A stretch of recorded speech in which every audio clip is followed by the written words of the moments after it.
3। मीना का घर ठीक से ही चल रहा था। मतलब अब सास और बहू दोनों कमा रही थी, खुद की जिंदगी जी रही थी, मिलजुल कर रह रही थी। लेकिन कहते हैं ना, दुख के दिन नहीं टिके तो सुख के दिन कैसे। अरे मंगलू, कहाँ है?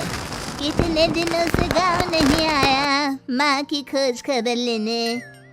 तभी मीना आ जाती है। अरे दादी साहब, कैसे आना हुआ? बताया नहीं हम स्टेशन आ जाते। ये बोलते हुए मीना अपनी दादी सास के पैर छूने के लिए झुकती है कि दादी सास जोर की लात मारती है। नहीं आई, कैसे आना हुआ? मेरे पति का मकान है ये। और तेरे बाप ने क्या दिया जो तू पूछ रही है, हैं? और ये क्या पहना है? न साड़ी न सर पर पल्लू, बात बात पर जबान खुलती है। दादी सास बोलना रोक ही नहीं रही थी। मीना को गुस्सा आने ही वाला होता है कि उसकी सास आ जाती है। क्या बात है मीना, कौन चिल्ला रहा है? मैं हूँ मंगलू की दुल्हन। बहुत चपर चपर कर रही है ये मीना बहू। इसकी जुबान पर लगाम लगवा ले। मम्मी जी, मेरी बहू है, घोड़ा थोड़ी ना है जो लगाम लगवा दूं। तभी वहां मंगलू यानी कि मीना का ससुर आ जाता है और मीना की सास को एक जोर का तमाचा लगा देता है। वाह, जुम्मा 2 दिन हुए नहीं कमाना शुरू किए, मेरी माँ के सामने होशियार बन रही है। मैंने बुलाया है माँ को, ये रहेंगी तो कम से कम इस घर की औरतें औकात में रहेगी। अरे जब से कमा रही है सर पर चढ़कर नाच रही है। चिंता न कर मंगलू, मैं आ गई हूँ ना। दोनों को लाइन में लगा कर रखूंगी। दोनों बहू ने मेरे मंगलू की जिंदगी खराब कर रखी है। तभी वहां पोता यानी कि मीना का पति आ जाता है। पोता जो कि दादी का दीवाना था। दादी मुझे क्यों नहीं बताया कि आप आने वाले हैं? मैं गांव आ जाता कार लेकर आपको लेने। अरे तू तो जानता ही है, कार में बैठ नहीं पाती।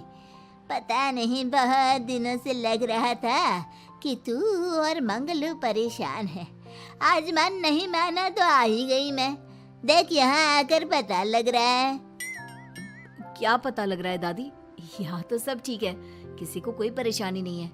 क्यों माँ, क्यों मीना, क्या हो गया? इन दोनों को क्यों परेशानी होगी?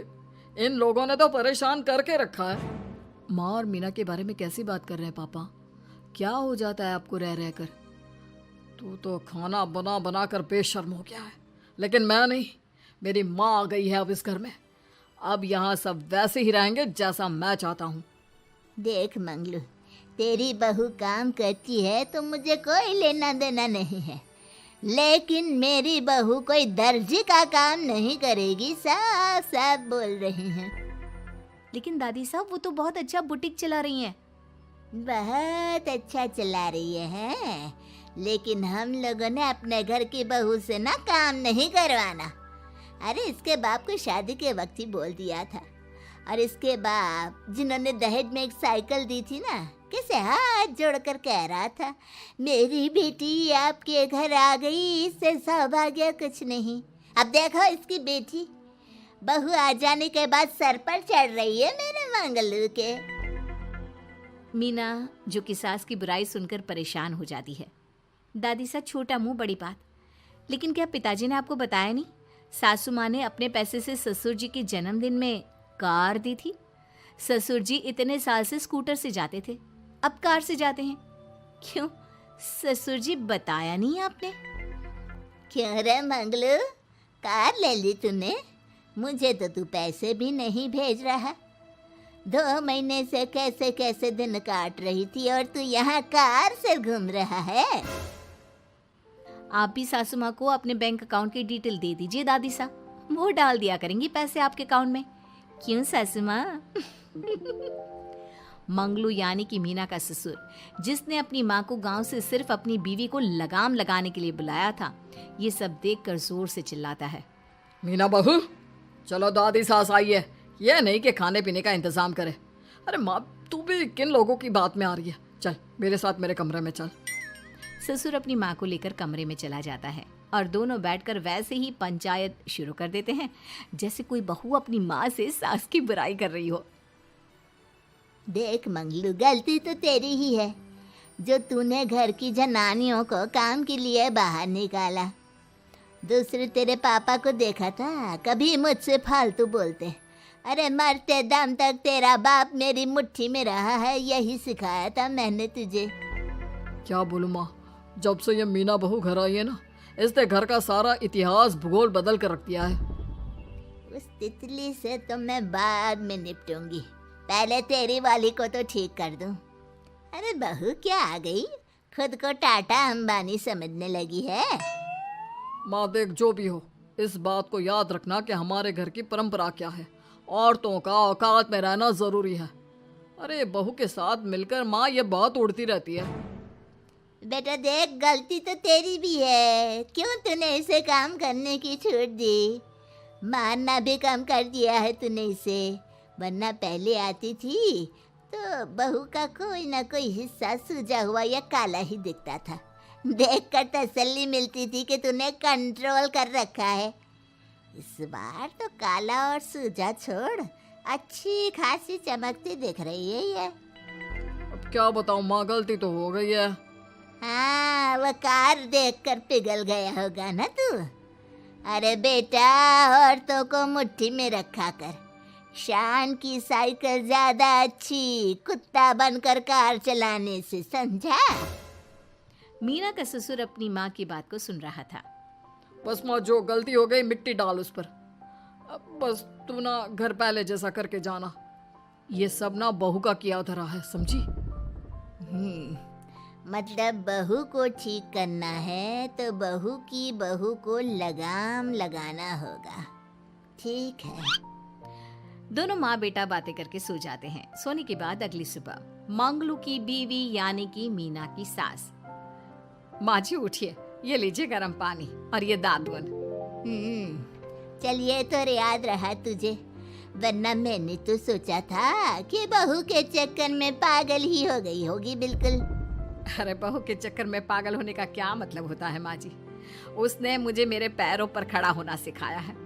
मैं तो कहती हूँ उसके जैसी मेरी बेटी होती ना तो शायद मैं बहुत पहले जीवन का मतलब समझ चुकी होती। तो दादी सास को समझ में आ जाता है कि सारा मामला मीना पर जाकर ही ठीक होगा। वो सोच लेती है कि अपनी बहू को छोड़कर पहले मीना को सही करना है। फिर अगले रोज, अरे मेरे पोते के पास तो मेरे पास बैठने का वक्त भी नहीं है, हैं? अरे कैसी बात करती है दादी, तेरे लिए तो मैं नौकरी भी छोड़ दूं। नौकरी नहीं, तू ना बीवी छोड़ दे, खुश हो जाऊंगी मैं। नीरज हैरान हो जाता है कि उसने तो मजाक किया था। दादी ये क्या बोल रही है? कैसी बात कर रही हो दादी, मीना ने तो सारा घर संभाला हुआ है।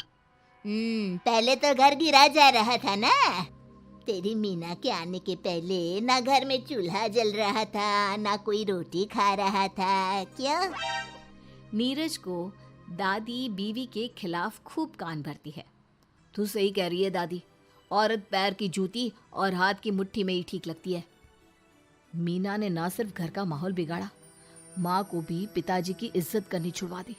अब ठीक बोल रहे हो, घर को बिगाड़ने की मेन जिम्मेदार तो मीना ही है दादी। अभी उसे ठीक किए देता हूँ। तभी वहाँ पिता भी आ जाता है। देख बेटा, तो रोटी कम खाना मंजूर, लेकिन इन औरतों के आगे झुकना मंजूर नहीं। तेरी दादी ने घर की परंपरा बनाकर रखी। मजाल कि मेरा बाप मेरी माँ के सामने कुछ कह लेता। पर पापा, एक बात पूछनी थी। रहने बेटा, तू ना कंफ्यूज है जीवन में, तू ना कंट्रोल कर पाएगा अपनी जनानी को। मंगलू, मेरी तो टिकट ही करा दे गाँव की। तुम लोगों के घर तो मर्दों की कोई इज्जत ही ना है, और ये मेरे घर की परंपरा ना है। मैं चली। अरे ना ना दादी, मैं तो बस देख अब मैं कैसे कंट्रोल करता हूँ इसे कल। फिर अगले रोज मीना ऑफिस के लिए तैयार हो रही थी कि देख मीना, आज मेरे दफ्तर से कुछ लोग खाने के लिए आ रहे हैं, तो शाम के खाने में। लेकिन आज तो मेरी मीटिंग है, फिर घर आने में मुझे देर हो जाएगी। तो मैं क्या करूं? बोला ना शाम को खाना बनाना है तो बनाना है, समझी। मीना को पति की बात अजीब लगती है, पर वो दादी सास के सामने कोई भी ड्रामा क्रिएट करना नहीं चाहती थी। ठीक है, मैं शाम को जल्दी आ जाऊंगी। अच्छा क्या खाना है प्लीज जल्दी से बता दीजिए। पर बेटा तू तो। बहू सास को चुप रहने का इशारा करती है। लेकिन पोते को तो लड़ना था। वो मीना पर जोर से चिल्लाता है, मीना देख, ज्यादा हीरोइन मत बन। आज ऑफिस जा रही है तो जा, लेकिन सुन, तुरंत रिजाइन देकर घर आ जाना। ना मुझे तेरी कमाई चाहिए, ना ही तेरी नसीहत। आज से घर में वही होगा जो मैं चाहूंगा, समझी? अरे कैसे लैंग्वेज बोल रहे हो, ये तुम्हारी बोली नहीं है, कौन सिखा रहा है तुम्हें? तभी दादी सास आ जाती है। क्या बोलना चाह रही है बहू? मैं मुन्ने के कान भर रही हूँ, हैं? हाँ, मुझे तो यही लग रहा है, वरना हम लोगों का घर अच्छे से चल रहा था, सभी मिलजुल कर एक दूसरे को इज्जत देकर रह रहे थे। लेकिन अब तभी मीना को उसका पति जोर से डांटता है। सास बेटी बहू की लड़ाई को बर्दाश्त नहीं कर पाती। देख नीरज, बहू को डांटना या फिर बहू के साथ गलत व्यवहार, ये सब मुझसे बर्दाश्त नहीं होगा। वाह रे वाह, सारी जिंदगी जो पति की डांट और मार खाती रही, अब बहू को थोड़ी सी डांट क्या पड़ी, गुस्सा आ गया। हाँ माँ, क्या हो गया? मैंने तो मीना को कहा कि देख नीरज, मेरी बहू को कुछ नहीं कहेगा तू। ये माँ ही होती है जो अपने बेटे को औरतों की इज्जत करना सिखाती है, लेकिन कोई औरत अपने बेटे से बहू को मारना या डांटना सिखाए तो ये शर्म की बात है। मैं नहीं चाहती कि तू औरतों की इज्जत ना करे, जबकि मैं खुद एक औरत हूँ। दादी सास बहू की बात सुनकर शर्म से सर नीचे कर लेती है। सच कहा सासू माँ, एक रानी ही अपने बेटे को राजकुमार की तरह पालती है जो दूसरी औरतों का सम्मान करे। काश दादी सास भी पिताजी को अच्छे संस्कार दे पाती। मीना की बात सुनकर दादी सास उन लोगों से माफी मांगती है। मैं समझ गई बहू, औरतों की बेइज्जती करने को घर की परंपरा समझती थी, झूठी शान समझती थी। वो सब गलत है।